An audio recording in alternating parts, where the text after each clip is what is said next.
बहुत समय पहले एक छोटे से गांव सीतापुर में एक गरीब लकड़हारा रहता था, रामू।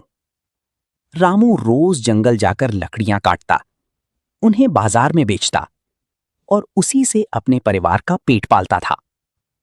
उसकी पत्नी हमेशा कहती, हम गरीब जरूर हैं, लेकिन ईमानदार हैं। लेकिन रामू के मन में एक कमी थी, उसे जल्दी अमीर बनने का लालच था। जब भी वो गांव के अमीर लोगों को देखता, उसके मन में जलन होने लगती। एक दिन उसने आसमान की तरफ देखकर कहा, हे भगवान, मुझे भी एक मौका दे दो, बस एक मौका, फिर देखना मैं कितना अमीर बनता हूं। उसे नहीं पता था कि उसकी ये इच्छा उसकी जिंदगी बदलने वाली थी। रहस्यमयी बूढ़ा आदमी। अगले दिन रामू जंगल में बहुत अंदर तक चला गया। धीरे धीरे शाम होने लगी और चारों तरफ अजीब सन्नाटा फैल गया। तभी उसे एक बूढ़ा आदमी दिखाई दिया। सफेद दाढ़ी, फटे पुराने कपड़े और हाथ में एक छोटी सी पोटली। बूढ़ा धीरे से बोला, बेटा, क्या तुम मेरी मदद करोगे? रामू ने पूछा, क्या करना होगा?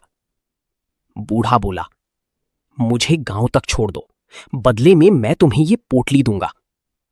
रामू ने सोचा, एक बूढ़े को छोड़ने में क्या जाता है। वो बूढ़े को सहारा देकर गांव तक ले आया। गांव पहुंचते ही बूढ़ा मुस्कुराया और बोला, ये साधारण पोटली नहीं है, इसमें जितना हाथ डालोगे उतना सोना निकलेगा।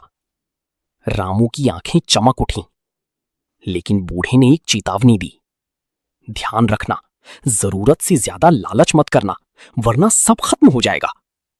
इतना कहकर बूढ़ा अचानक गायब हो गया। रामू डर गया, लेकिन अगले ही पल उसका ध्यान सिर्फ पोटली पर था। सोने की बरसात। रामू घर पहुंचा और दरवाजा बंद कर लिया। उसने कांपते हाथों से पोटली में हाथ डाला और बाहर निकला सोने का सिक्का। उसकी खुशी का ठिकाना नहीं रहा। उसने फिर हाथ डाला, फिर सोना निकला, फिर कुछ ही दिनों में रामू गांव का सबसे अमीर आदमी बन गया। बड़ा घर, महंगे कपड़े, नौकर चाकर, सब कुछ बदल गया। लेकिन उसकी पत्नी को डर लगने लगा। वो बोली, इतना पैसा ठीक नहीं, कहीं ये किसी मुसीबत की निशानी ना हो। रामू गुस्से में बोला, तुम चुप रहो, अब हम गरीब नहीं रहे। धीरे धीरे रामू का लालच बढ़ता गया। अब उसे सिर्फ और ज्यादा सोना चाहिए था। लालच का अंधेरा। एक रात रामू अकेले कमरे में बैठा पोटली से सोना निकाल रहा था। तभी उसे लगा कि कमरे में कोई खड़ा है। उसने पीछे देखा, लेकिन वहां कोई नहीं था। अचानक उसे बूढ़े आदमी की आवाज सुनाई दी, बस करो, जितना चाहिए था उतना मिल गया। रामू चिल्लाया, नहीं, मुझे और चाहिए, बहुत ज्यादा। तभी कमरे की दीवारें हिलने लगीं, हवा तेज चलने लगी और पोटली अपने आप कांपने लगी। लेकिन लालच में अंधा रामू रुकने को तैयार नहीं था। उसने पूरी ताकत से हाथ पोटली के अंदर डाल दिया और तभी उसका हाथ अंदर फंस गया।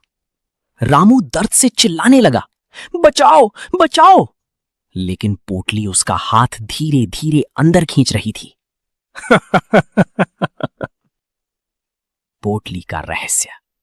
रामू की पत्नी दौड़कर कमरे में आई। उसने देखा रामू आधा पोटली के अंदर खींच चुका था।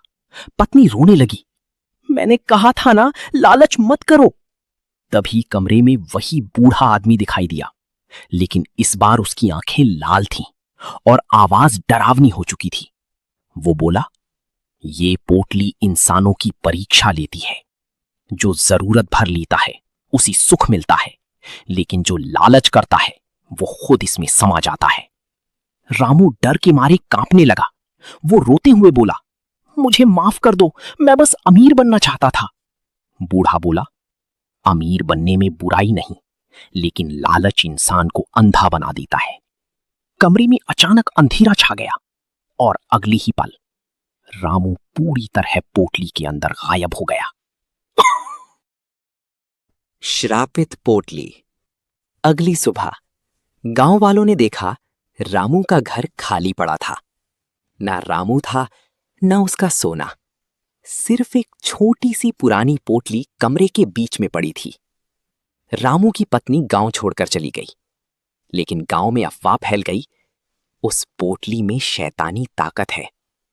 कई लोगों ने उसे पाने की कोशिश की, लेकिन जो भी उसे घर ले गया, उसके साथ अजीब घटनाएं होने लगीं। किसी को रात में आवाजें सुनाई देती, किसी को सपनों में बूढ़ा आदमी दिखाई देता, और कुछ लोग अचानक गायब हो जाते। भूत। धीरे धीरे लोगों ने उस पोटली को जंगल में दफना दिया। लेकिन कहते हैं प्रजा, आज भी अमावस्या की रात उस जंगल से आवाज आती है, थोड़ा और सोना चाहिए क्या भूत। कहते हैं दुनिया में जरूरत से ज्यादा लालच इंसान को बर्बाद कर देता है। पैसा जरूरी है, लेकिन जब इंसान सिर्फ दौलत के पीछे भागने लगी, तो वो अपने रिश्ते, अपनी खुशी और कभी कभी खुद को भी खो देता है। उदास। और शायद कहीं किसी अंधेरे जंगल में मोर, वो रहस्यमयी पोटली, आज भी किसी लालची इंसान का इंतजार कर रही है।